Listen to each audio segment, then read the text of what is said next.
Yeah.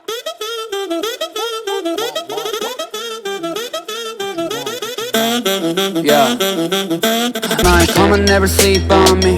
I saw my change, so you know I go get what you're looking at. Amigos de Politicarte, soy Guillermo Torres Quirós. En esta ocasión, en el Dato Político, vamos a hacer referencia a quien ahora se va a encargar de la educación de los mexicanos, o por lo menos de llevar a cabo la Secretaría de Educación Pública.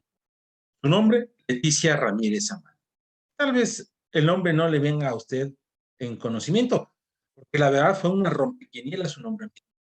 Una vez que la gran maestra Delfina Gómez Álvarez fue designada como la aspirante a la gobernatura de Morena por el Estado de México, pues quedaba vacante ese puesto. Ha llegado el tercer titular en esta administración. Primero, sin pena ni gloria, Esteban Moctezuma Barragán, que hoy en día es el embajador de México en Estados Unidos. Y ahora Delfina en la aventura por segunda ocasión para buscar la gobernatura del Estado de México.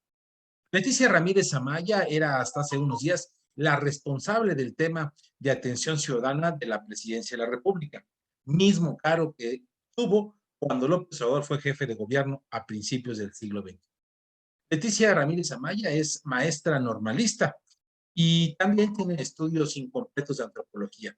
Pero esta mujer, hay que decirlo, Leticia Ramírez Amaya, ha sido un personaje sin mayor peso político. Pues su cargo era, digámoslo así, de medio pelo, una oficina encargada prácticamente de oficialía de parte. Y bueno, pues su llegada se da también bajo una sombra, el que en alguna época de su vida perteneció a la disidencia del Sindicato Nacional de Trabajadores de la Educación, es decir, a la famosa coordinadora. Aunque quienes la conocen dicen que su paso también por la coordinadora no fue la mejor. Lo que es un hecho es de que es amiga de López Obrador. No hay mayor crédito en ella sin tener grandes planeaciones en el tema educativo. Y digamos que su puesto, un puesto de pues, pelea de partes, en el que en algunas ocasiones tenía que tratar con distintos actores, pues solamente era, digámoslo así, de tipo protocolario. No había mayor incidencia en las decisiones, aunque eso sí, con mucha confianza para que el presidente le dejara el sello de membrete recibido por parte de él. La verdad es que es una pena para el caso de México el que nuevamente llega a la Secretaría alguien sin experiencia, sin visión. Empieza un nuevo ciclo escolar. Seguimos todavía traumados por todo lo que ocasionó la pandemia del COVID-19 y los efectos que hizo en materia educativa. Estamos ante una de las tristes realidades de nuestro país. Nuestra educación, tuvo un gran número de desertores en estos años de pandemia, no se ha podido recuperar. El mundo digital, la nueva alfabetización de estos tiempos y, entre otras cosas, también la mala experiencia de maestros con alumnos, alumnos traumados por el sistema educativo, siente por no haber sabido atender ante una emergencia como esta. Bueno, pues ahora se queda en manos de esta mujer y que con esto podríamos decir se inaugura el principio del fin del sexenio.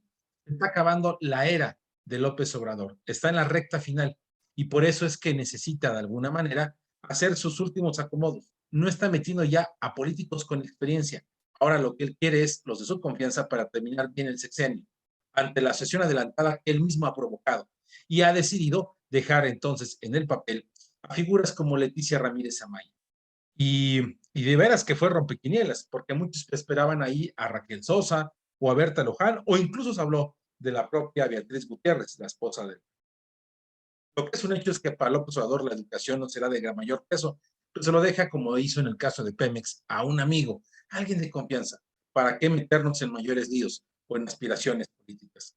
Este cierre del final del sexenio, en el que la violencia está a lo que da.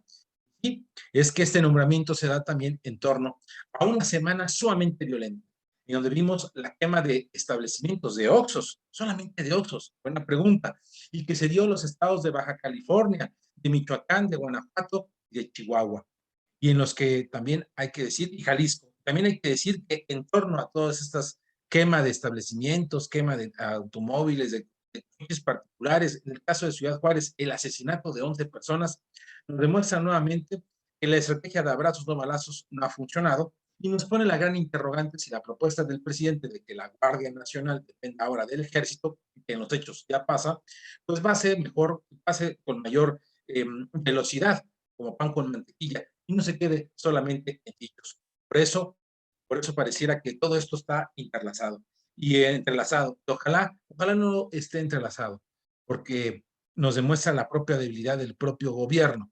Y, ¿por qué no? Hay que decirlo. Si el gobierno está detrás, ¿qué forma de acabar con este país?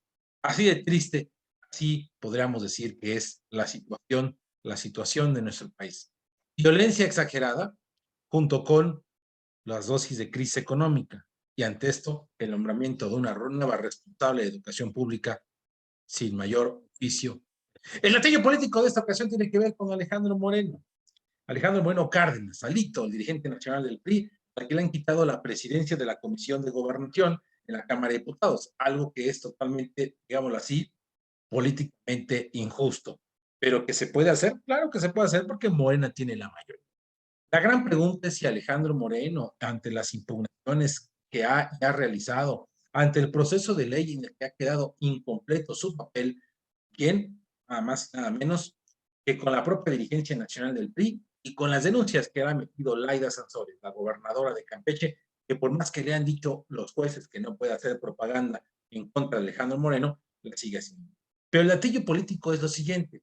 Se habla de que Alejandro Moreno, en sus días se va a decidir, deje totalmente la Comisión de Gobernación de la Cámara de Diputados, se la deje a alguien más del PRI para evitar mayores suspicacias y que el PRI pierda el espacio. Lo que es un hecho es de que estamos a días de que comience un nuevo periodo ordinario de sesiones y en una de esas, el propio Alejandro Moreno podría irse del propio país. No solamente presidente de la Comisión de Gobernación, sino incluso como diputado federal. Pero ha iniciado un proceso de desafuero. Entonces, ¿de qué se trata el juego? Sin duda se va a amarrar con todo al fuero. Entonces, ¿dejará la presidencia del PRI? Una buena pregunta que tenemos que hacernos con Alejandro Moreno Alito y con la alianza PRI-PAN-PRD en el Estado de México ya casi